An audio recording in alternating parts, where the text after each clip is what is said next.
안녕하세요. 성도님들 반갑습니다. 영암교회 365 성경통독 열왕기상 개요를 맡은 이승현 전도사입니다. 우리 이 시간 함께 열왕기상에 대해서 알아가면서 또 하나님의 말씀을 읽어가면 좋겠습니다. 먼저 열왕기상을 다루기 전에 열왕기상이 어떤 책인지를 한번 알아보겠습니다. 열왕기는요, 이스라엘의 왕들의 이야기를 기록한 책입니다. 열왕기는 구약 성경 중에 역사서라는 책에 들어가 있죠. 그리고 이스라엘의 왕들의 이야기를 기록한 책입니다. 이스라엘 왕들이 어떻게 살았고 어떻게 통치했고 이것을 기록한 책이 열왕기입니다. 여기서 한 가지 중요한 것이 있습니다. 원래 열왕기는 하나의 책으로 되어 있습니다. 히브리 성경에는 열왕기라고 해서 하나의 책으로 되어 있고요. 오늘날 우리에게 이제 있는 성경책 거기에는 열왕기 상하로 나누어져 있습니다. 70인역에 따라서 우리 손에 있는 성경책은 상하로 나눠져 있지만 원래 히브리 성경에는 열왕기는 하나의 책으로 보여지고 있죠. 열왕기의 전체적인 내용을 살펴보겠습니다. 다음과 같은데요. 다윗이 죽은 뒤 솔로몬부터 또 이후 분열된 왕국 북이스라엘 남유다로 이어지는 이스라엘의 역사를 다루고 있습니다. 사무엘부터 열왕기까지 이스라엘의 어떤 왕국사, 어떤 역사, 스토리가 이어지고 있다는 것을 아시면 좋겠습니다. 또 매우 중요한 것이 있습니다. 열왕기에 매우 중요한 것은 바로 신명기 역사가의 관점이 이 열왕기 책에 녹여져 있다는 것이죠. 신명기 역사의 관점은 무엇입니까? 신명기 역사의 관점은 하나님의 말씀에 순종하는 것, 하나님의 말씀, 율법과 규례를 얼마나 듣고 행하는지를 바라보고 있습니다. 즉, 하나님의 인도하심에 순종하면서 그 길을 따라 걷는 것이 매우 중요하다를 강조하고 있습니다. 열왕기의 전체적인 내용도 이와 비슷하고 신명기 역사의 관점으로 흘러가고 있다를 알고 계시면 좋을 것 같습니다. 다음으로 열왕기 상의 간단한 구조를 말씀드리겠습니다. 열왕기 상은 크게 네 부분으로 나누어져 있죠. 첫 번째, 다윗의 죽음 그리고 왕위를 계승하는 솔로몬의 모습을 우리는 열왕기상을 읽으면서 발견할 수 있습니다. 연로한 다윗은 이제 솔로몬에게 왕위를 물려주면서 마지막 유언으로 솔로몬에게 하나님의 신실하신 언약을 지키며 하나님께 충성하라 라고 말합니다. 그러므로 이제 이스라엘의 3대 왕인 솔로몬이 다스리는 시대가 열리게 됩니다. 두 번째로 열왕기상 앞부분의 전반적인 내용은 솔로몬 왕의 통치 이야기가 등장하고 있습니다. 우리가 잘 알고 있듯이 솔로몬은 새 왕국을 세우기 위해서, 새롭게 이스라엘을 세우기 위해서 다윗의 넷째 아들이었던 아도니아와 또 아도니아 편인 아버지 다윗의 군대 장관이었던 요압을 제거하고 또 사울 가문에 속한 시므이란 사람도 제거하면서 그의 시작을 알리고 있습니다. 그의 왕의 시작을 알리고 있습니다. 그러나 솔로몬은 이렇게 잔인한 면도 있었기도 했지만 하나님께 듣는 마음을 구하고 지혜를 구한 지혜의 왕이었습니다. 또 솔로몬 임기 기간에 가장 중요한 것이 무엇이냐면 하나님의 집인 예루살렘에다가 성전을 건축했다는 것이 매우 중요합니다. 하나님을 찬양하고 하나님의 언약 백성을 세우기 위해서 하나님께 기도한 솔로몬의 모습이 열왕기상 8장에 등장하고 있습니다. 하지만 솔로몬의 약점, 솔로몬이 잘못한 점이 또 여러 가지가 있는데요. 그것은 수백 명이나 되는 이방 왕의 딸들과 결혼했다는 것입니다. 이는 주변의 국가와 정치적인 동맹이기도 했으며 이 결과를 통해서 이방 신들의 수많은 신전들이 이스라엘에 들어오게 됩니다. 이스라엘이 우상 숭배를 하게 된 원인이 근본적으로 솔로몬에게 있습니다. 또한 솔로몬은 자신의 부와 권위와 위엄을 높이기 위해 거대한 군대를 세우고 여러 가지 건축 사업을 진행했습니다. 건축 사업을 진행할 때 많은 백성들을 강제로 노역시키고 괴롭혔습니다.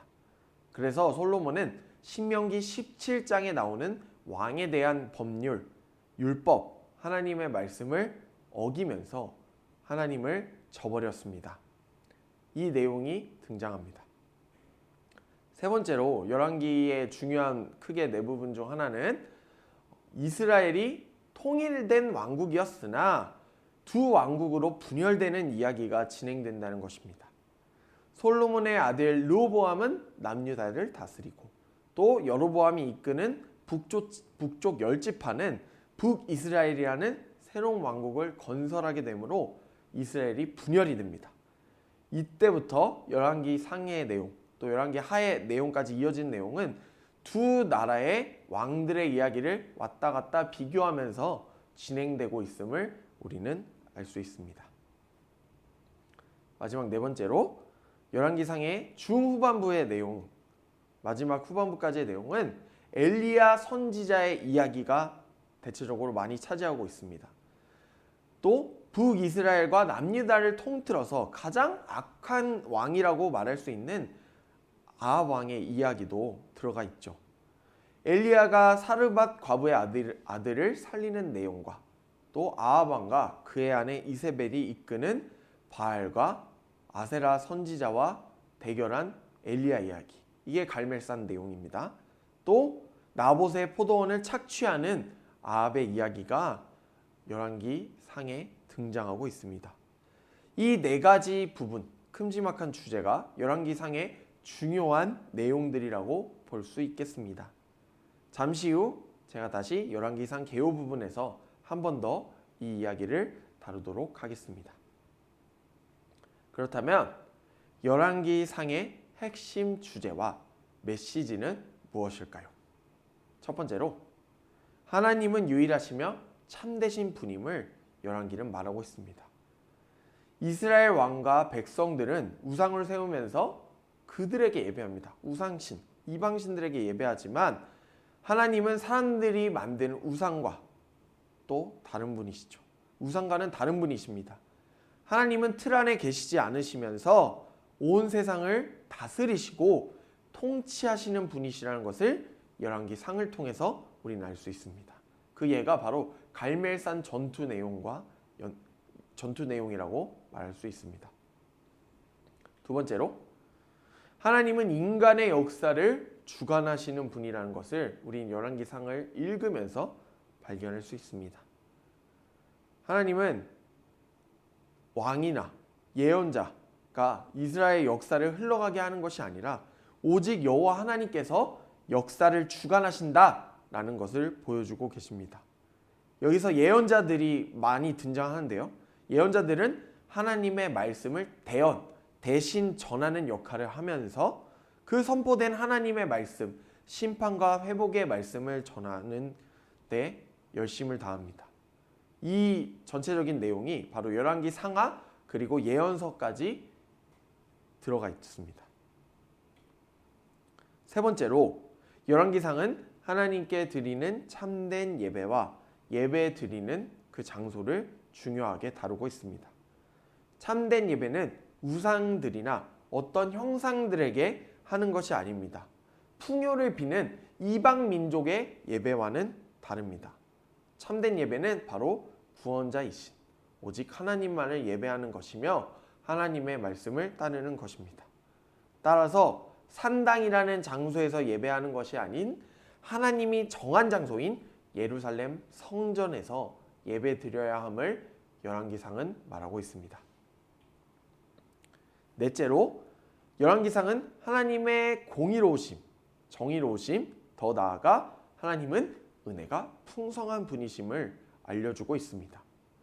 하나님의 말씀인 율법을 어기는 왕들, 또 사람들에게 하나님은 공의로운 심판을 행하십니다.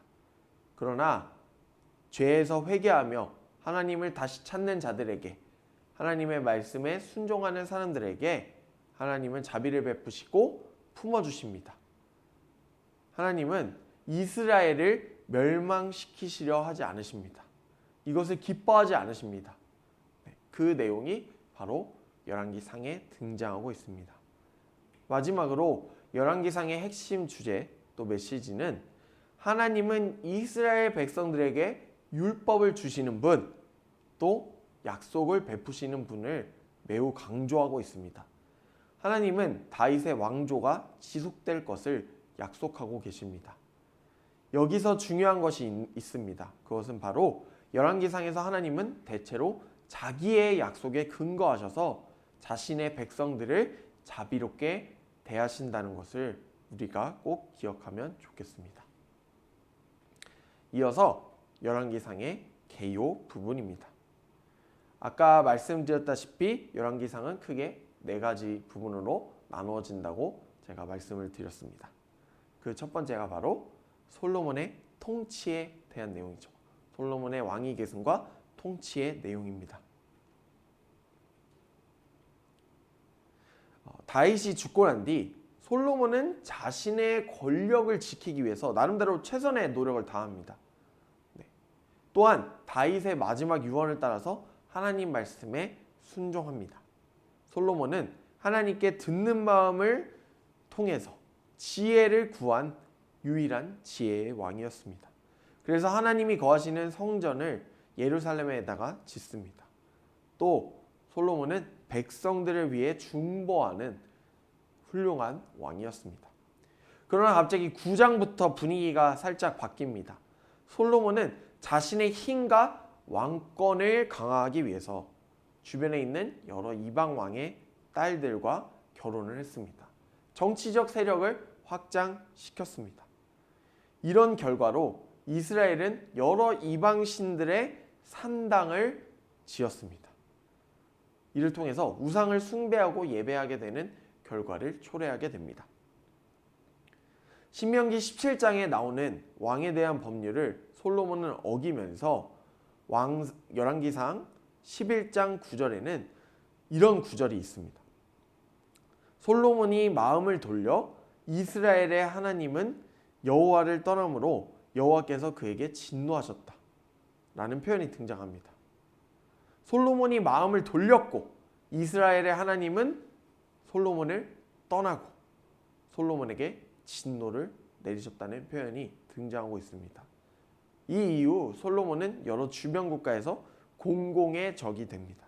또 그를 시기하는 적들은 늘어갔습니다. 이후 이스라엘은 통일왕국에서 두 왕국으로 분열됩니다. 그 내용이 열왕기상 12장에서 16장까지의 내용입니다. 12장에서는 이스라엘이 하나에서 둘로 나눠지는 내용이 등장합니다. 북이스라엘은 여로보암이 다스리고 남유다는 솔로몬의 아들 르호보암이 다스립니다. 13장에서 14장을 보시면 르호보암은 아버지 솔로몬의 죄를 답습하고 백성들의 멍에를 더욱 무겁게 하고 강제 노역을 더욱 강하게 시킵니다. 또 여기서 끝나는 것이 아니라 여러 가지 산당과 우상을 세우게 됩니다. 여로보암은 어떻습니까? 여로보암은 10지파의 임금이 되었지만 그 역시 하나님의 말씀을 듣지 않았습니다. 또 단과 베델 이 두 곳에 황금 송아지를 세워서 우상 숭배하는 모습을 발견할 수 있습니다. 이처럼 두 왕국은 하나님이 아닌 우상을 숭배하고 우상에게 중점을 두며 하나님의 길이 아닌 다른 길을 걸어가게 됩니다. 열왕기상 15장에서 16장의 이 말씀에는 여로보암과 르호보암의 뒤를 이어서 북이스라엘과 남유다를 통치했던 왕들이 번갈아서 등장합니다. 남유다에는 아비암과 아사 왕의 이야기, 북이스라엘은 나답, 바아사, 엘라, 시므리, 오므리 그리고 아 왕이 등장합니다. 전체적으로 북이스라엘의 왕들이 더 많이 등장한다는 것을 우리는 알 수 있습니다. 그런데요, 여기서 중요한 것이 있습니다. 북이스라엘의 왕들은 여로보암의 길을 따라서 하나님의 말씀을 듣지 않고 범죄했다는 이야기가 대체적인 이야기입니다. 계속해서 강조되는 이야기이기도 합니다. 열왕기상 개요 마지막 부분이라고 할 수 있습니다. 마지막 부분인 왕상 17장부터 마지막 22장까지는 다음과 같은 이야기가 진행됩니다. 17장에는 선지자 엘리야와 사르밧 과부의 아들의 이야기가 등장하고 있습니다. 여기서 중요한 것은 전체적인 이야기를 보시면 엘리야의 이야기가 줄을 이루고 있다는 것을 우리는 알 수 있습니다. 디셋 사람 엘리야 선지자 그리고 이후에 아합 왕의 이야기가 이 열왕기상 중반부부터 마지막까지 계속 이어지고 있습니다. 여기서 중요한 것은 엘리야의 스토리입니다. 엘리야는 하나님의 말씀에 따라 행동하면서 움직이는 사람입니다. 그는 17장에서 사르밧에서 사는 과부의 이 병든 아들을 살리는 모습을 볼 수 있습니다. 이후 18장을 보시면 악한 아합 왕 그리고 그의 아내 이세벨 그리고 바알과 아세라 선지자 약 850명과 갈멜산에서 대결하게 됩니다. 이를 통해서 하나님은 살아계시는 분이시라는 것을 보여줍니다. 머뭇거리는 이스라엘 백성들에게 하나님과 바알 사이에서 너희들은 결단해야 된다. 선택해라 라고 말하고 있습니다.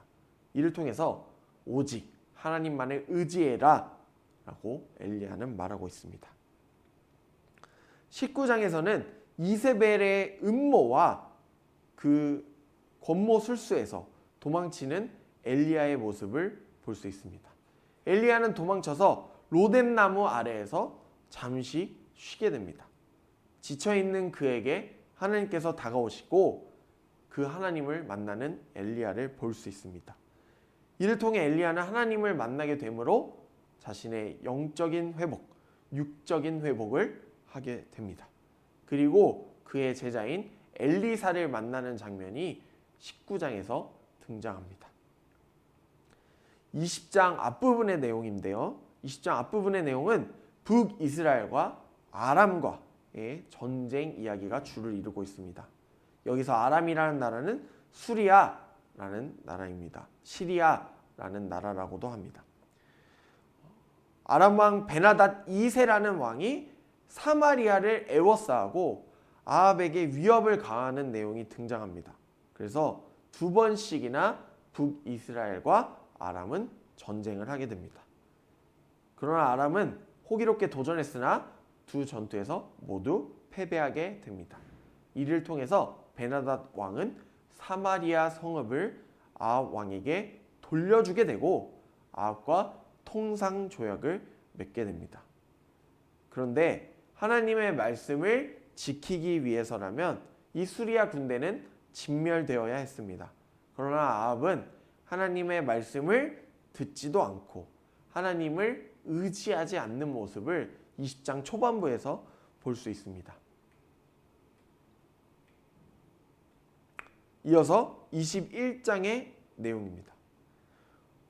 열왕기상 21장은 이스라엘 골짜기에 포도원을 소유한 나봇이라는 사람과 아합 왕의 이야기가 등장합니다. 아합 왕은 나봇의 포도원을 요구합니다. 하지만 나봇은 레위기 25장의 말씀을 따라서 하나님이 주신 이 조상의 기업을 팔 수 없다라고 말합니다. 이스라엘 법에 따르면 왕도 자유민의 소유물을 마음대로 할 수 없었다고 나옵니다.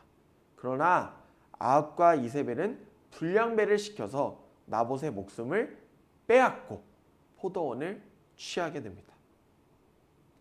하나님은 엘리야를 보내셔서 아합의 시대가 끝날 것임을 또 그의 가문과 그의 자손의 최후를 경고하시는 장면을 21장에서 우리는 만날 수 있습니다. 마지막 22장의 내용입니다. 왕상 22장의 내용은 다시 북이스라엘과 아람 간의 전쟁 이야기를 보여줍니다. 이를 통해 아합 왕의 최후의 모습을 보여주고 있습니다. 아합 왕은 우연히 날라온 화살에 맞아서 목숨을 잃게 됩니다. 유명한 장수에게 죽은 것이 아닙니다. 이름도 없는 병사에게 죽음을 당하게 됩니다. 그리고 하나님의 예언대로 아합의 시체는 이 개들에게 핥음을 당하게 됩니다. 아합의 최후는 아름답지 못했습니다. 하나님의 말씀을 저버린 자의 최후가 참 씁쓸하다는 것을 22장을 통해서 우리는 알 수 있습니다. 마지막 22장 41절에서 53절의 말씀은 남유다 왕 여호사밧과 북이스라엘 아하시야를 다루면서 왕상을 마무리하게 된다는 것을 우리는 발견하게 됩니다.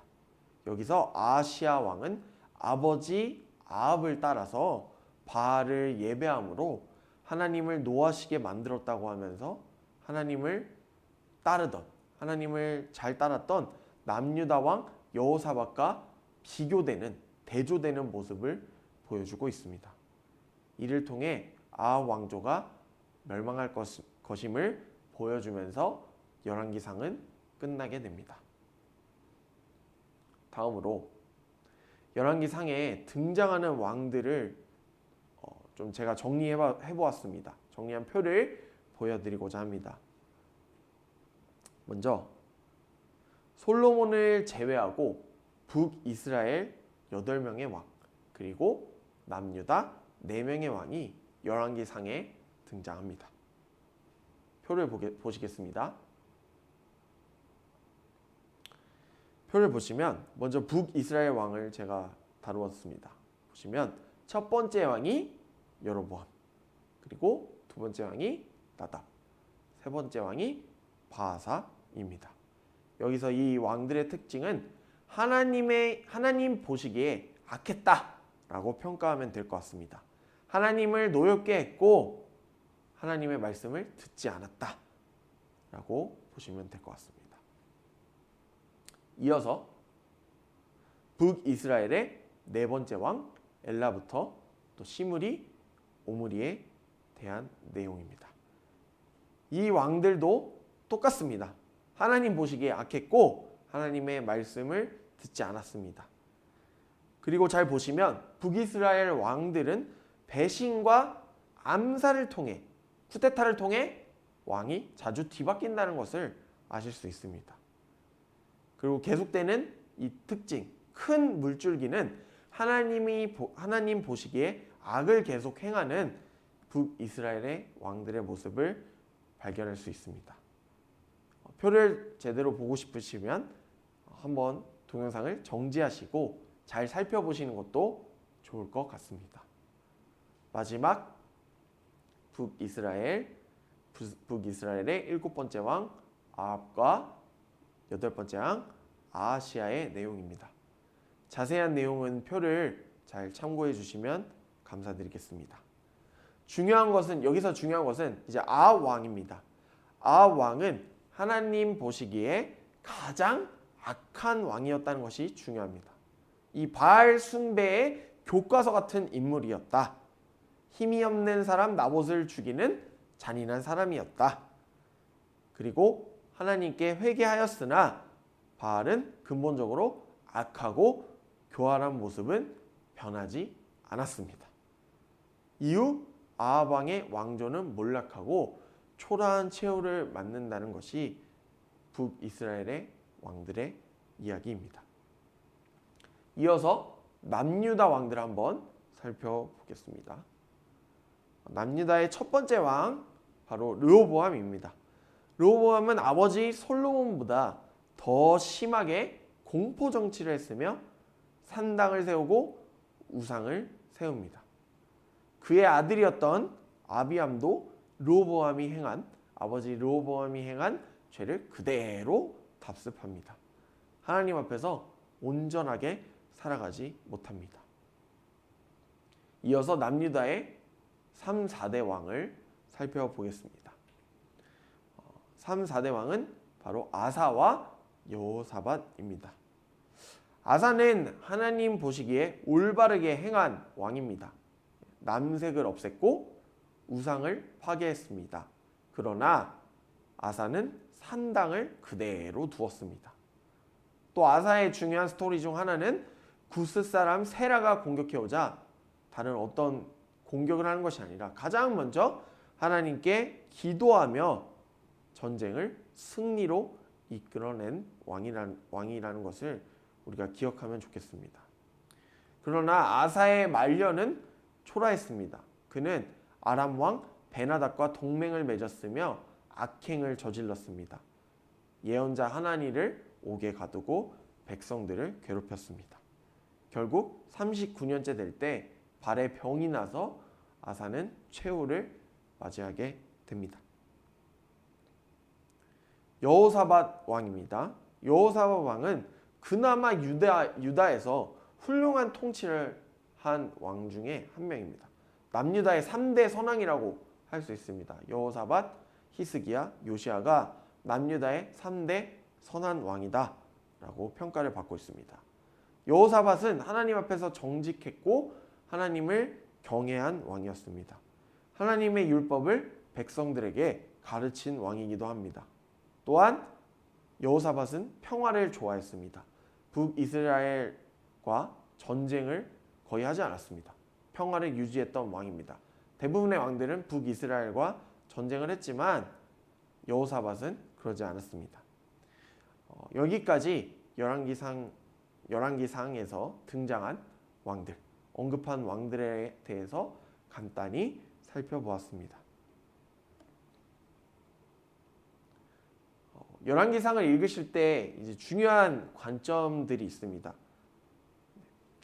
그것을 좀 다루고자 하는데요. 세 가지로 제가 정리해 보았습니다.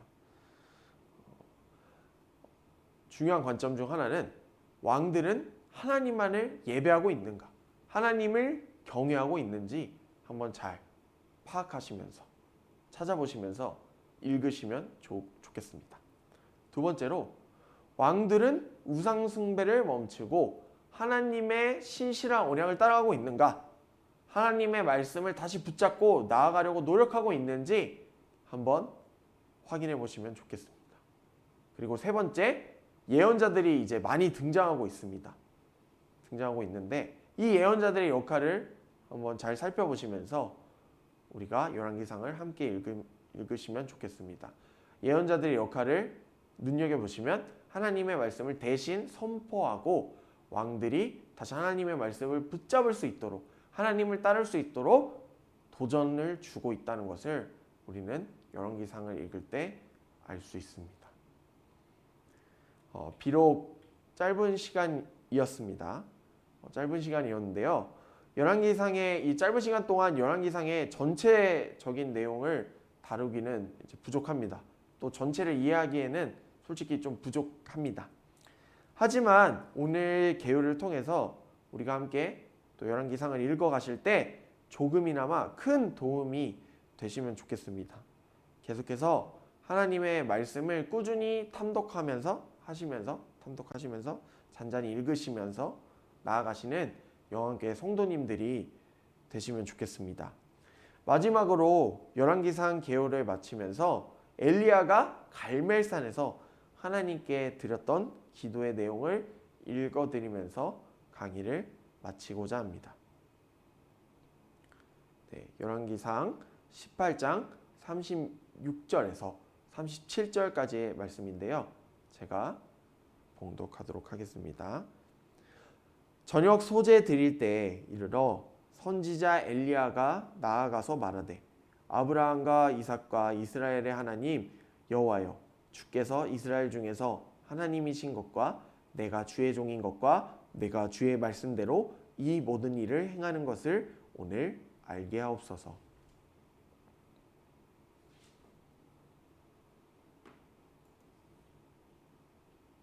(37절) 말씀입니다. 여호와여, 내게 응답하옵소서. 내게 응답하옵소서. 이 백성에게 주 여호와는 하나님이신 것과 주는 그들의 마음을 되돌이키심을 알게 하옵소서 하매. 아멘. 어려운 상황 속에서도 하나님을 바라봤던 엘리야, 이 엘리야의 기도처럼 오늘 어두운 시대에 하나님을 향한 우리의 간절한 기도가 되기를 바라면서 오늘 강의를 마치겠습니다. 감사합니다.